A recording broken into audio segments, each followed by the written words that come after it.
Syekh Samsudin, hitungannya berapa sampai lupa. Jadi pernah saya naik sepeda ontel tuh dari Temboro sampai sini PP tahun 90-an, 30-an tahun yang lalu sudah pernah sampai ke Pamekasan naik sepeda ontel. Alhamdulillah. Jadi mungkin ada PP itu 500 kilo mungkin ada. Kami dari Magetan ada sedikit kegiatan di sana, pesantren, sedikit kegiatan dakwah. Kalau ayah kami dulu dan pesantren kami secara umum manhajnya sebagaimana pesantren-pesantren yang lain. Abah kami alumni beberapa tokoh di zamannya, termasuk di Kiai Hasyim Asy'ari selama 3 tahun di sana. Kemudian di Pondok Termas, Pacitan, dan beberapa pondok yang lain. Kurang lebih beliau mondok 20-an tahun keliling-keliling, termasuk dapat ijazah untuk Thariqat Naqsyabandiyah, Khalidiyah, Mujaddadiyah di tempat kami, dan warisan-warisan dari ayah, dari guru-guru beliau sekarang diteruskan di pesantren kami. Pesantren belum terlalu lama dimulai, kurang lebih tahun 50-an sampai sekarang. Kalau dulunya yang masyhur di tempat kami cucu yang ke-7, mulai kakek yang pertama yang masyhur ya wiridan-wiridan tarekat itu sampai sekarang. Kalau pesantren yang berkurikulum Syafi'i, Asy'ari, kemudian ditambah beberapa kutub, termasuk karya-karyanya Syekh Muhammad Alawi Al-Maliki, Qawaid Asasiyah, kemudian Manhalul Latif, Anwahan Al-Latif, Zuhdatul Itqan dan sebagainya, termasuk diajarkan di tempat kami.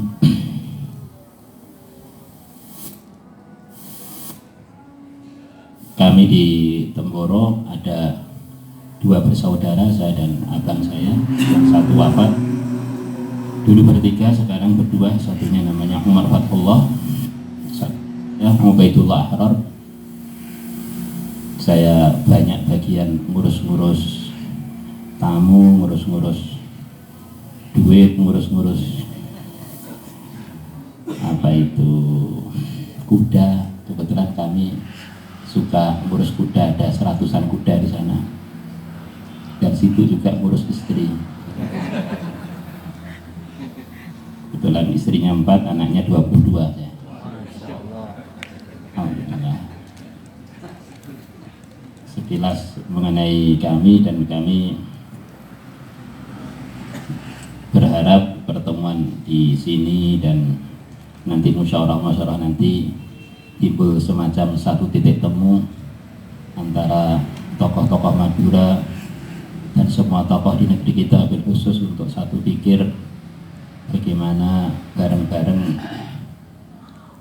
berjuang untuk kita, masa depan anak cucu kita.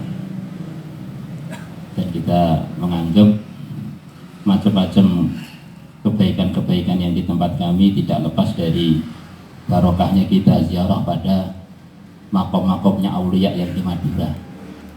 Maka kami kepingin berkah-berkah Madura itu juga sampai kepada kami dengan adanya rombongan-rombongan dikirim ke sini, dikirim ke tempat kami. Mungkin kalau ada para kiai pergi ke Jawa Tengah, ke Jakarta, bisa singgah ke tempat kami di gubuk kami di daerah Magetan, di daerah lereng Gunung Lawu.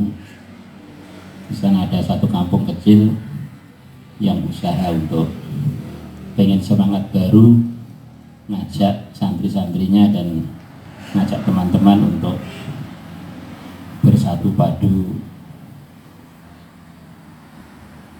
untuk bareng-bareng memperjuangkan warisan Nabi, yaitu agama Islam ini, Masya Allah. Dan kami di Magetan punya satu sejarah di tempat kami di Magetan itu zaman sebelum selepas kemerdekaan termasuk tempat yang sangat banyak pesantren. Hampir tiap kampung ada pesantrennya. Pesantren-pesantren yang lumayan maju sampai guru-guru dari Al-Azhar waktu itu sudah dikirim dari Al-Azhar. Di daerah Terminal Maspati, daerah itu ada pesantren-pesantren, guru-gurunya dari Al-Azhar. Kemudian ada hongkoh-hongkoh tempat-tempat wirid yang sanatnya mengambil dari Jabal Abi Qubais. Maka kemajuan yang begitu menggembirakan waktu itu tiba-tiba dalam masa yang begitu singkat tahun 48 hampir semua tokoh agama di tempat kami waktu itu diculik dan dibunuh oleh revolusi PKI. Hampir habis, tersisa beberapa pesantren termasuk pesantren kami. Termasuk pesantren yang dulu sangat maju di Magetan, pesantren keluarga besarnya Pak Dahlan Iskan. Itu kebetulan rumahnya juga nggak jauh dari rumah kami, 10 kiloan.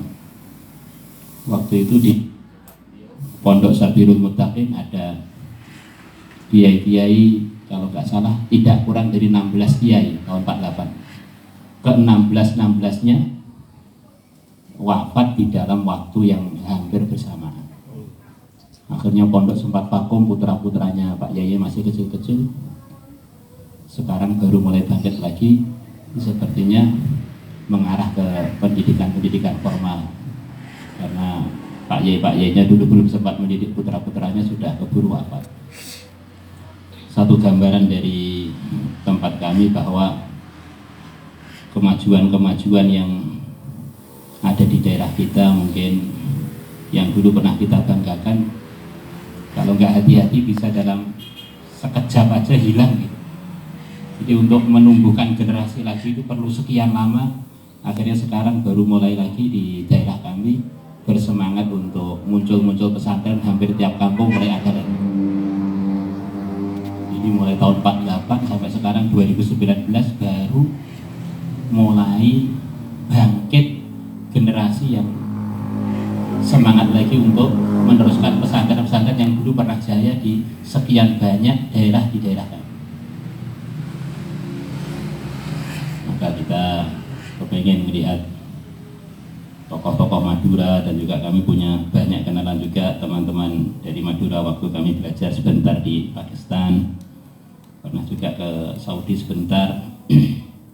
Sepertinya semangat dari Madura ini sangat diperlukan untuk perjuangan-perjuangan bareng-bareng dengan teman-teman Indonesia yang lain untuk bangkit bersama-sama merawat Islam kita dan umat Islam.